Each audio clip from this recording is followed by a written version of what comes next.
Hi, it's Mary Beth Feb. Welcome to my vlog for February. This is my friend Julie Snidel. Hi. She's kind of my bestie.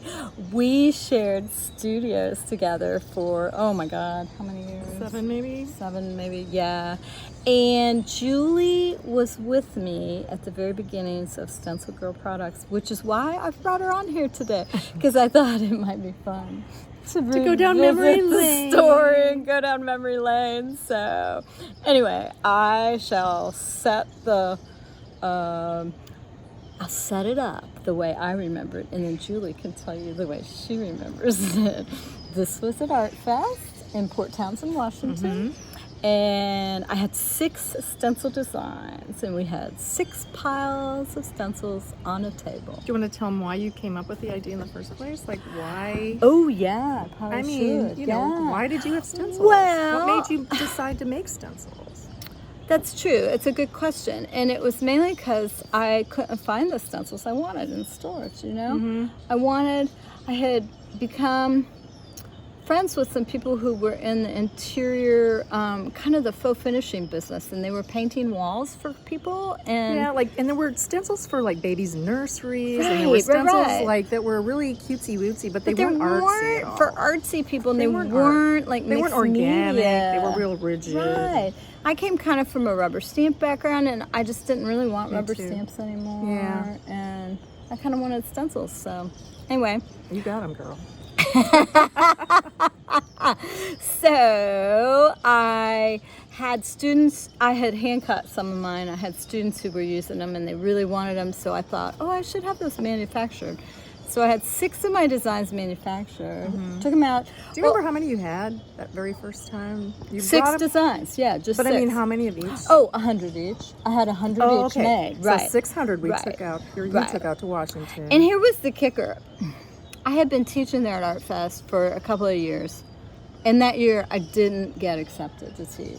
I don't know if you even remember that. But I could still sell, and I thought, well, damn it, I'm going out there anyway. I got all these stencils, I want to sell them. And I remember you had your table, and you had a few little art pieces that you wanted to sell. We did, yeah. We just had like a little vendor table. It was just me and I was Julie. her helper. She was.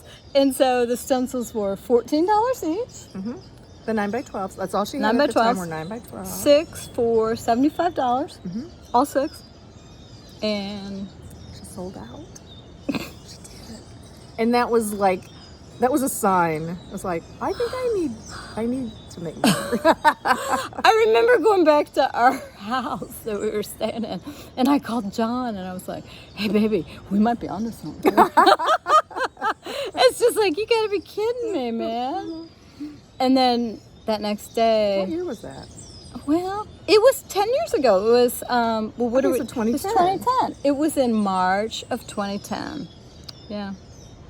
And that next day, we were walking around out there to go to classes and so forth, and I could hear people saying, who was that stencil girl? And I'm like, Stencil Girl. I'm like, that's a really cool name, Stencil Girl. And it stuck. So I went home and figured out how to make a web page and sell my 6 stencils online. And there you have it. So And the rest is history. the rest is history. Julie's one of our designers. Check out her stencils. She's also the best encaustic teacher in the country. Seeing as she taught me. And we've been in shows together, but she does a lot more than I've ever dreamed of doing with encaustic and cold wax and all kinds of stuff. So check out her webpage. Thanks. What's your website? JulieSnidel.com. Okay. Check it out. Check out her stencils. And thanks for watching. Bye. Bye.